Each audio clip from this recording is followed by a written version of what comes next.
Latest programme కోసం bell icon ని click చేయండి. దేవుడి దీవెనని పొందండి. పరిశుద్ధాత్మ తండ్రి దేవునికే మహిమ కలుగును గాక. ఆమేన్. ప్రియమైన దేవుని బిడ్డలారా, ప్రభు క్రీస్తు యొక్క స్నేహితులారా, ఈరోజు శనివారం, మార్చి నెల 7వ తారీఖు. యేసయ్య ఈరోజు మనందరితో మాట్లాడుతున్నారు. పునీత లూకు గారు రాసిన శుభవార్త నుండి 15వ అధ్యాయము వచనములు 11 నుండి 32 వరకు. తప్పిపోయిన కుమారుడు. యేసు ఇంకను వారితో ఇట్లనెను, ఒకనికి 2 కుమారులుండిరి.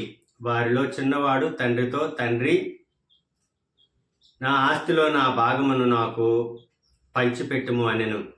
తండ్రి అట్లే పంచి ఇచ్చెను. త్వరలోనే చిన్నవాడు తన ఆస్తిని సొమ్ము చేసుకుని దూరదేశమునకు వెళ్ళెను. అక్కడ భోగ విలాసాలతో తన ధనం అంతయు దుర్వినియోగం చేసి తన ఆస్తిని అంతటినీ మంటగలిపెను. అప్పుడు అచ్చట దారుణమైన కరువు దాపురించుటచే వాడు ఇబ్బందులు పడెను. అందుచేత వాడు ఆ దేశమున ఒక యజమానిని ఆశ్రయింపగా అతడు వానిని తన పొలములో పందులను మేపుటకు పంపెను. వాడు పందుల తిని పొట్టుతో పొట్ట నింపుకొని ఆశపడుచుండెను. కానీ ఎవరునూ ఏమీను ఇవ్వలేదు. అప్పుడు అతనికి కనువిప్పు కలిగి తనలో తాను ఇట్లు అనుకొనెను, నా తండ్రి వద్ద ఎందరో పనివాళ్ళు పుష్టిగా భోజనము లభించుచున్నది, కానీ నేను ఇక్కడ ఆకలితో మలమల మాడుచున్నాను. నేను లేచి నా తండ్రి వద్దకు వెళ్ళి, తండ్రి, నేను పరలోకమునకు నీకును ద్రోహం చేస్తేని, ఇప్పుడు నేను నీ కుమారుని అనిపించుకొన తగను, నీ పనివారిలో ఒకనిగా పెట్టుకొనుము అని చెప్పెదను అని తలంచెను. వాడు లేచి తన తండ్రి వద్దకు బయలుదేరెను. కానీ వాడు ఇంకనూ దూరమున ఉండగానే తండ్రి అతనిని చూచి మనసు కరిగి పరిగెత్తి వెళ్ళి కుమారుని కౌగిలించుకొని ముద్దు పెట్టుకొనెను. కుమారుడు తండ్రితో, తండ్రి, నేను పరలోకమునకు నీకును ద్రోహం చేస్తుని, ఇక నేను నీ కుమారుడును అనిపించుకొన తగను అని పలికెను. కానీ తండ్రి సేవకులతో, త్వరగా వీనికి మేలి వస్త్రములను కట్టబెట్టుడు, వేలికి ఉంగరమును, కాళ్లకు చెప్పులను తొడుగుడు, కొవ్విన కోడెదోడను వధింపుడు, మనం విందు చేసి ఆరగించి వేడుకలు చేసుకుందుము. ఎలైనా మరణించిన ఈ నా కుమారుడు మరలా బ్రతికెను, పోయినవాడు తిరిగి దొరికెను అని చెప్పెను. పిమ్మట వారు విందు చేసుకున్న సాగిరి. అతని పెద్ద కుమారుడు పొలము నుండి ఇంటికి వచ్చేసరికి సంగీత నృత్యముల ధ్వని వినిపించెను. అతడు తన పనివారిని పిలిచి, ఇది అంతయు ఏమిటి అని అడిగెను. నీ తమ్ముడు వచ్చెను, కుమారుడు క్షేమంగా తిరిగి వచ్చినందుకు నీ తండ్రి కొవ్వెన కోడదోడను కోయించెను అని అతనికి చెప్పెను. అందుకు అతడు మండిపడి లోపలకు అడుగుపెట్టుటకు ఇష్టపడకుండెను. తండ్రి వెలుపలకు వచ్చి అతన్ని బ్రతిమలాడసాగాను. అందుకు అతడు తండ్రితో, ఇదిగో, నేను ఇన్ని సంవత్సరముల నుండి నీ పనిపాటులను చేయుచున్నాను, ఎన్నడను నీ ఆజ్ఞలు మీరి ఎరుగను. అయినను నేను నా మిత్రులతో విందు జరుపుకుంటకు నీవు ఎన్నడను ఒక్క మేకపిల్లనైనను ఇచ్చి ఉండలేదు. కానీ నీ సంపదను వేశ్యలతో పాడు చేసిన ఈ నీ కుమారుడు తిరిగి వచ్చినంతనే వాని కొరకు నీవు కొవ్విన కోడదోడను కోయించితివి అనెను. తండ్రి అతనికి ఇట్లు బదులు చెప్పెను, కుమారా, నీవు ఎప్పుడునూ నాతో ఉన్నావు, నాకు ఉన్నదంతయు నీదే కదా. మనం విందు జరుపుకునుట న్యాయము. ఎలైనా చనిపోయిన నీ తమ్ముడు తిరిగి బ్రతికెను, తప్పిపోయిన వాడు మరలా దొరికెను. ఇది ప్రభు అయిన క్రీస్తుని యొక్క వాక్కు. క్రీస్తు ప్రభువా, మీకు స్తుతి మహిమ కలుగును గాక. ఆమేన్. ప్రియమైన దేవుని బిడ్డలారా, మన చిన్నప్పటి నుండి కూడా ఈ యొక్క తప్పిపోయిన కుమారుడు విషయం మనందరికీ తెలుసు. మరి ప్రతి సంఘంలో కూడా ఈ యొక్క తప్పిపోయిన కుమారుడు నాటకాలను వేస్తుంటారు, చిన్న చిన్న ప్లేలెట్లు వేస్తూ ఉంటారు. అంటే ఈ స్టోరీ, ఈ యొక్క ఉపమానము ప్రతి ఒక్కరికి కూడా తెలుసు, కానీ మనం పాటించం. మరి యేసయ్య ఈరోజు ఈ పరిశుద్ధమైన దినాల్లో ఈ తపస్కాలంలో మన అందరితో యేసయ్య పలుకుతున్నారు. ఈరోజు ఈ తప్పిపోయిన కుమారుడు కోసం, అంటే పశ్చాత్తాపం మనలో ఉండాలి అని చెప్పడానికి ఈరోజు ఈ ఉపమానాన్ని మనకు యేసయ్య తెలియజేస్తున్నాడు. 100 మంది